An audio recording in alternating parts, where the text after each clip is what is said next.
In the name of the Father, the Son, and the Holy Spirit. Amen. Good evening. Good evening po, Amo. Daily. Aldo. Araw-araw. I'm the eldest grandson. Ako yung pinakamatandang apo. At pinakamalapit ako sa lola ko. Ang lola ko, pangalan niya Gracita Kergalang. Dahil ako yung pinakamatandang apo, natutulog ako sa tabi ng lola ko. Sa kwarto niya, doon kami. Dahil kailangan niya ng tulong. Kasi diabetic yung lola ko. May time sa kanyang diabetes, nabulag siya. At mayroon pang time nung mid-70s, sa bayan namin, sa Florida Blanca, pag may prosesyon, balita ko yung prosesyon, medyo madilim, siyempre nakakandila, tapos may live band, yung musikos, yung live band. Yung mga taga Florida Blanca, from the barrio, pupunta sila sa bayan, makikipagprosesyon, nakasakay sila ng kalabaw, nakasakay sila ng mga karitada. So yung mga kalabaw nakatali sa ilalim ng akasya along the route of the procession. Sinalola ko, nakikipagprosesyon, malakas pa siya ng konti. Nung nakita ng mga kalabaw yung mga kandila, marami. Tapos mayroong live band, parang piyesta ng Lourdes yata yun. Nagwala yung kalabaw, nagamok, nakawala sa pagkatali, at nagkaroon ng stampede. Ang lola ko, natamaan siya at nahulag siya sa bayside na may kanal. She broke her hips. So yun yung lola ko. Hindi siya makalakad mag-isa, kailangan niya ng kasama. At may time nga nung medyo mas may edad na siya, nabulag po siya because of diabetes. Ako po yung caregiver ng lola ko. Ako po yung kasama niya sa kwarto as a young boy. And ako yung companion niya pag nagsisimba siya. Sisimba siya, ako yung bodyguard niya. Ako yung on the sidekick. And pag nakikinig siya ng radyo, ako yung mag-tune in ng radyo niya. Kunyari, evening na ganito, pinakikinggan niya yung Si Matar, tar. Medyo nakakaya. Siguro nakaka-relate yung medyo may alam nung ganyan, no? Tapos pag umaga naman, yung kay Rod Navarro, trabaho. Yung news, morning news. Kaya very close ako sa lola ko. And one thing I would not forget, every evening, bago matulog yung lola ko, nagro-rosaryo po kami. Every day. Daily, araw-araw, Aldoldo. Walang mintis. I was a young boy. Hindi pa yata ako nag-aaral noon. 3 years old, 4 years old, 5 years old, 6 years old. Nagro-rosaryo na kami ng lola ko. Sumasagot ako sa rosaryo. Hindi ko man naintindihan. Hindi ko na naintindihan talaga yung rosaryo noon. But I was good enough for my grandmother na meron siyang sumasagot sa kanyang pagro-rosaryo. Pag nasira nga yung rosaryo niya, I would fix it for her. And that way, nung nag-aral na po ako, minsan po, may teacher ako ng religion, tinanong, sino sa inyo ang marunong magrosaryo? I was a young boy. I raised my hand. Because I really know how to pray the rosary from my lola. And they asked me to lead the rosary for my class. And when I was in high school, I noticed I was already leading the whole campus in praying the rosary because of my lola. Up to the point I became a priest. Ang pagdarasal ng rosaryo ng lola ko, palagay ko, at naniniwala ko, ang nagdala kung saan ako ngayon. Her prayer, her spirituality, my relationship with her, I imbibed and I inherited, I was nourished by her daily rosary.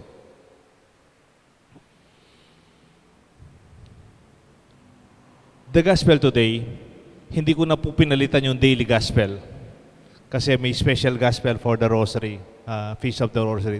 Ginamit ko na itong ebanghelyo ng araw na to. Nang sabi ng kanyang disipulo, Panginoon, ituro mo na kaming magdasal. Kamukha ni Juan, tinuturo niyang magdasal ang kanyang mga disipulo.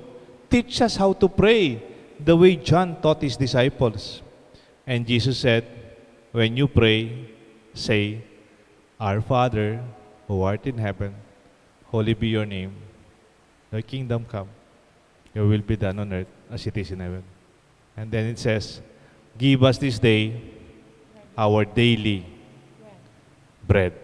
Aldo, tinape.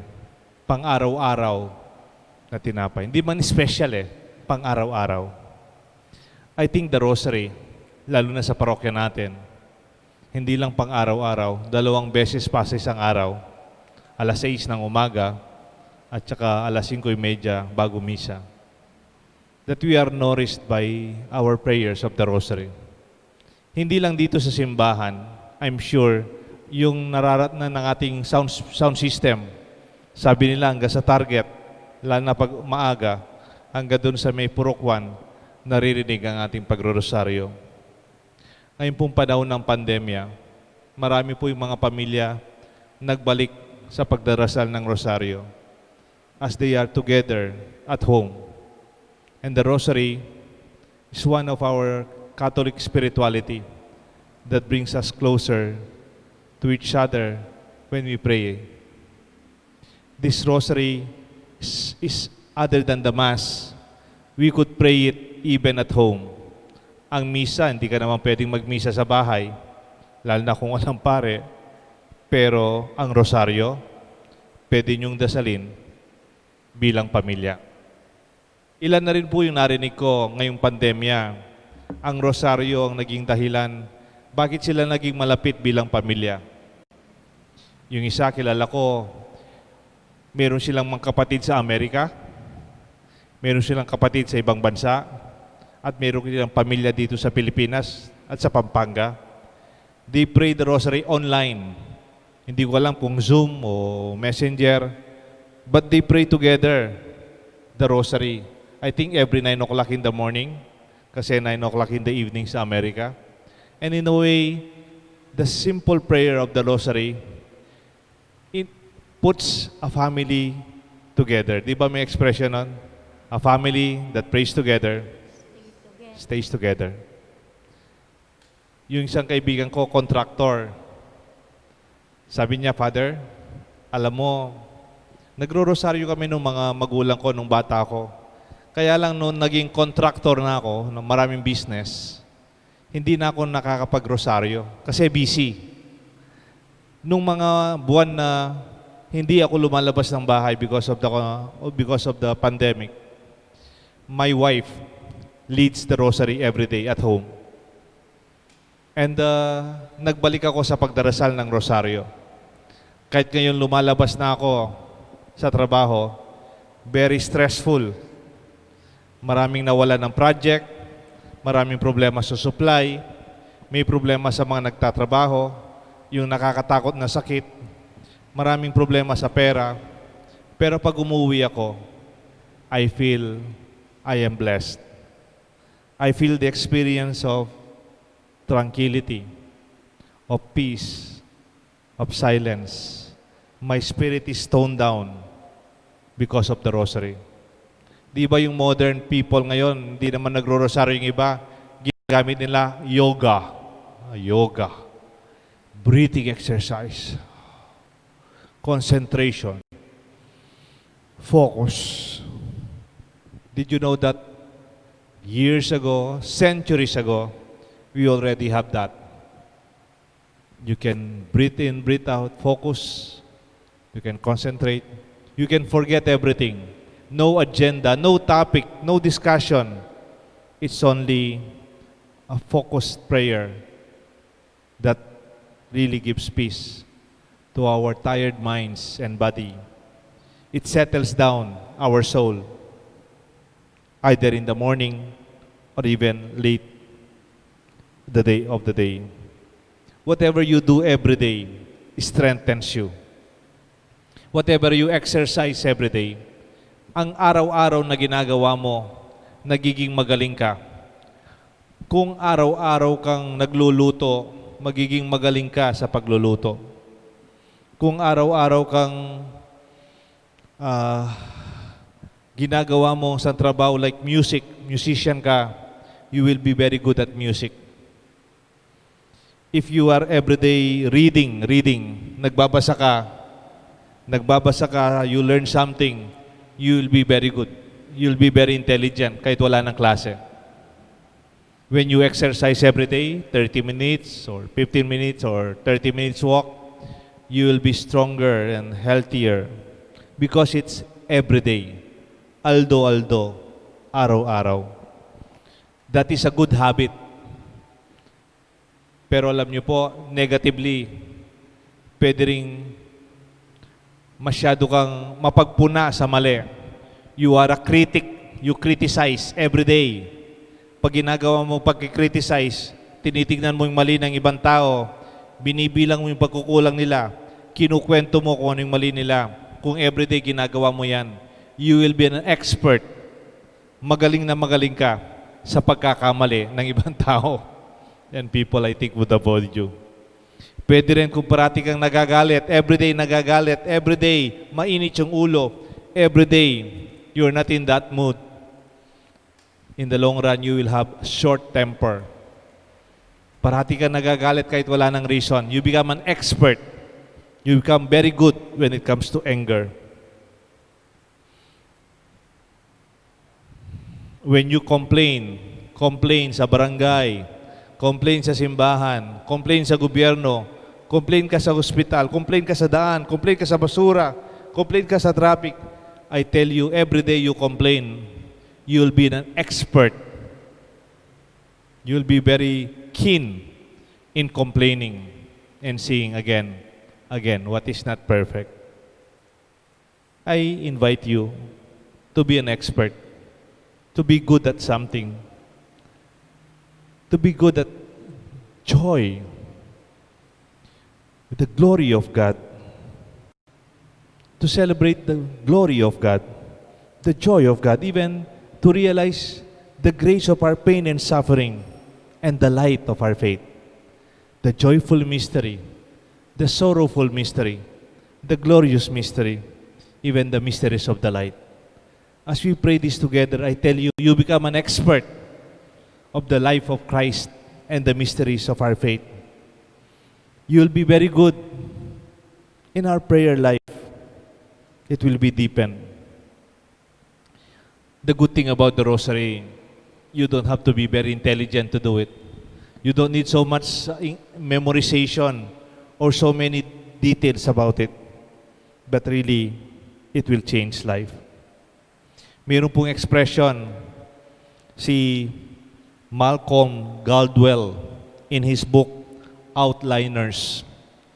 Sabi niya nung kanyang explanation, mayroon siyang tinatawag na 10,000 hours principle.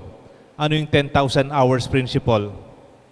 When you do something for 10,000 hours, you become an expert of it. Halimbawa, yung example niya, alam niyo po yung Beatles? Si John, si Ringo, si Paul, tsaka nagkakanta sila. Boy, suddenly, galing-galing nila, galing-galing. Only to realize before they were famous, they were singing band in a tavern in Germany. I think in Hamburg. Sa Germany pala, when you are singing as a band, hindi ka mukha dito, 2 hours na or 45 minutes lang silang kakanta, tapos uupo na. Tapos we will see you after next, we will rest for another hour. Tapos kakanta na naman sila, 45 minutes. No? Dito sa Pilipinas, in Germany, during the times of the Beatles daw, when you are a singing band, kung 8 hours yung trabaho, 8 hours kayong kumakanta. Hindi umupo, 8 hours talaga. Talagang 8 hours silang nakahawak sa gitara, sa drums, 8 hours silang naka-microphone. And after some years, they went through their 10,000 hours daily. And now, you know the story.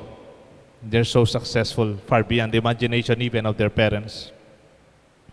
If you are a teacher and you've been teaching for so many years, and you have more than 10,000 hours, you're more than an MA or doctorate, you will be very good at it. I believe this is our faith. It is a daily bread that we celebrate.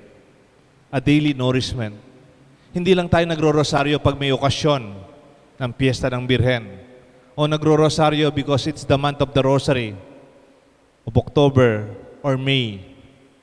We pray the Rosary daily.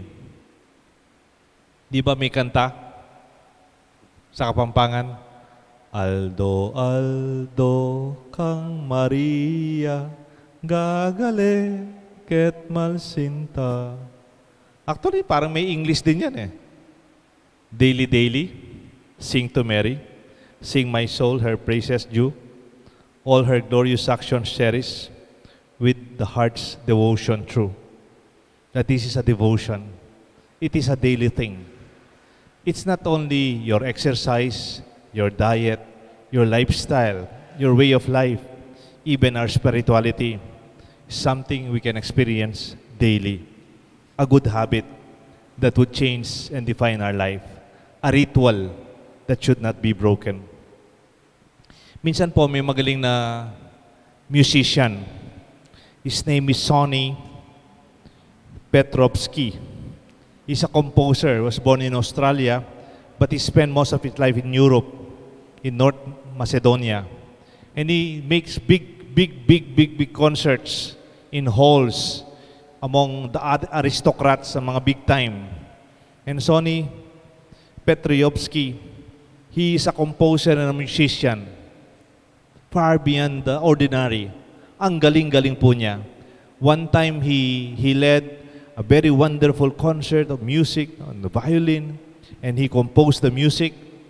And palakpakan po yung royal family, yung pamilya ng hari, reyna nandun. Palakpakan po sila, standing ovation na matagal. They were clapping their hands.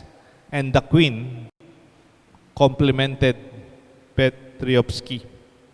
Lumapit po sa kanya at sabi ng queen, he complimented him, "Sir, congratulations. You are a genius." And then sumagot po si Petrovsky, sabi niya, "Thank you, my queen. Thank you for the compliment. But I'm sorry, I'm not a genius. I work hard for it. For more than 10 hours a day, he would exercise and practice his music. It was a daily thing that brought him to where he is." Let our faith, our rosary, be our daily companion, not only alone. That the rosary is not a personal devotion only. It is also for the family.